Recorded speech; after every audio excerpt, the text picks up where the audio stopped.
Tarehe 25 mwezi huu Juni mwaka 2025 majira ya saa 11 za jioni kwenye uwanja wa Benjamin Mkapa ambao uko Temeke, kutakuwa na mchezo wa soka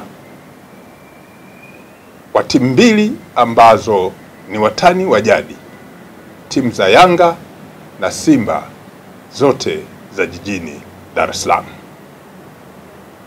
Jeshi la Polisi Kanda Maalum ya Dar es Salaam linatambua kwamba mchezo huu utakusanya watu wengi wa kutoka ndani na nje ya Dar es Salaam.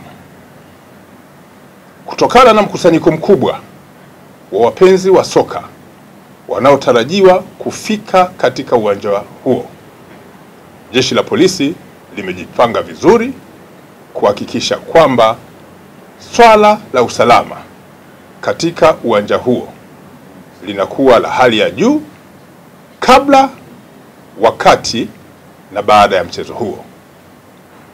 Barabara zote ambazo zinaingia katika uwanja ule zitawekewa utaratibu mzuri wa kuhakikisha kwamba watu wanafika katika uwanja ule na kuingia katika utaratibu ambao ni mzuri, ambao sio wa kero.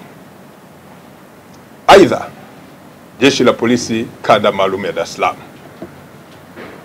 halitaruhusu mtu au kikundi chochote cha watu kuingia katika uwanja huo wakiwa na silaha za aina yoyote.